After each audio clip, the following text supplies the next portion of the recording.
everybody. My name is Grant, as you all know, and we are here today on this rainy Thursday morning to talk about my book analysis of Proof of Heaven by Eben Alexander, MD. MD stands for medical doctor. So, Eben Alexander is actually a brain surgeon. He was born in 1953 on December 11th. Went for his undergrad at the University of North Carolina, where he eventually applied for medical school at Duke, where he went on to graduate from Duke as a doctor in neurology, and eventually continued to stay there to study the brain and help develop surgical methods on for the brain and just did all sorts of different aspects. So these are kind of the credentials of the author. He's not really a science writer, as you'd say. He's more the scientific writer. But in 2008, his world got turned upside down, and he definitely had a change of heart and a change of path. So this book, Proof of Heaven, covers his story. So in 2008, a special type of E. coli attacked his brain. They eventually diagnosed it as meningitis. But so what happened was the E. coli attacked the frontal lobe of his brain, which effectively is where our form of what we call consciousness comes from. So during this time, the form of Eben Alexander was essentially gone. There was nothing left of him there, and he was pretty much just a body, just being kept alive by life support, and he was in a coma.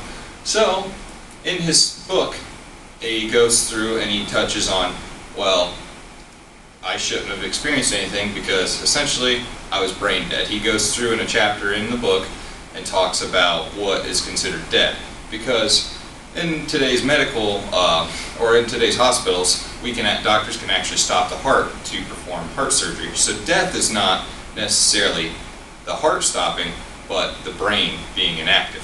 So by that definition, he should have been dead for 7 days, essentially.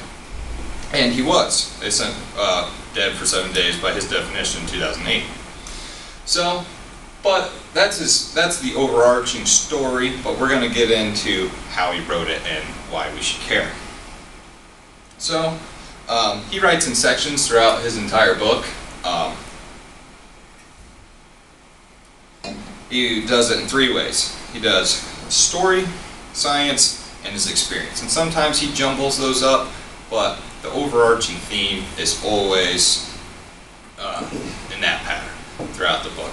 He does it by chapters. Every now and then he does subsections inside of the chapters, but really he just does it by the chapters. The chapters are short, some of them, maybe 3 to 4 pages.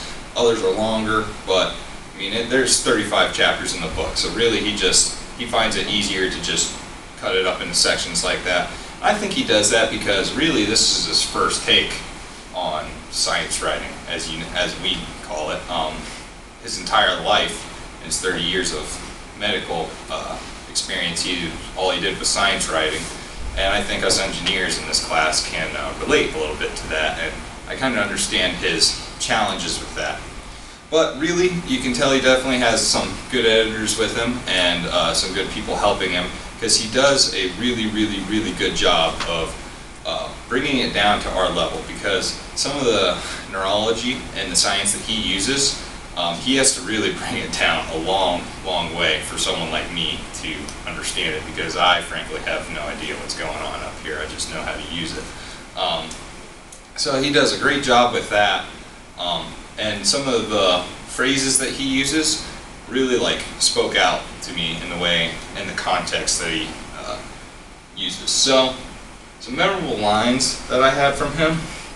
His first one, page 16. This was from chapter 1. So this, I'll give you a little bit of a scene depiction for what's going on. So first he opened up the book with prologue, and then he's into his history, his medical history, his credentials, how healthy he is, how like on top of things he is.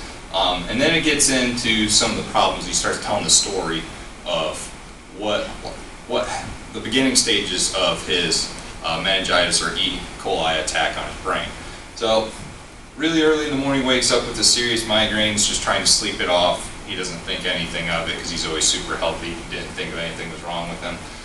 Eventually sent his wife away to help get the kids ready for school, whatever. He eventually falls into a coma after like 2 hours of her not coming back to see him. Nothing she did wrong, it just happened. And she's freaking out, calls the ambulance obviously because he's having a seizure at this point. And I just like, because this just shows how knowledgeable he is. He says, "Had I been conscious, I could have told Holly exactly what I was undergoing there on the bed during those terrifying moments spent waiting on the ambulance." So, I mean, he knows exactly, like, he's experienced enough neurosurgeon, he could tell her exactly what's going on, why he's freaking out or spazzing like this, and he kind of knew what was happening to him as he was going under, but there's nothing that he could do about it. So that just shows his knowledge as well as the terrifying situation that his wife was in. So next, we're going to jump into chapter 5, just a few short chapters later. This one, the tone is set where he's explaining his life or his experiences in the afterlife, essentially, in heaven, or is what he calls it. He calls it the core, and Om essentially is heaven, or essentially is God. There is what he calls it. Here, time really isn't really sensible. You know, he just is there. Essentially says he's in another dimension and this really isn't anything. So as he's going through this, he's like, I have no idea how long I've been here. He's like, months, years, eternity?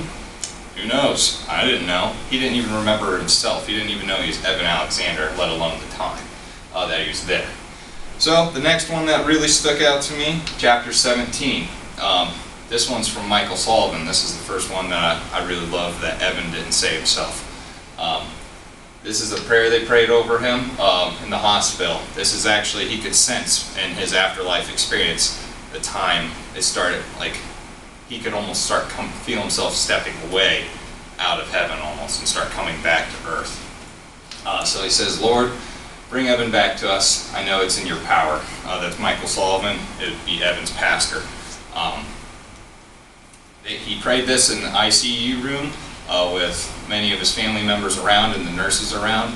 Let me tell you, from my own experience, I've been in an ICU with brain problems. Those ICU nurses are very, very strict. The fact that they let them all come in there and pray, it's pretty rare actually, because they don't want people in and out. My parents said that they were brutal. So, but they're just doing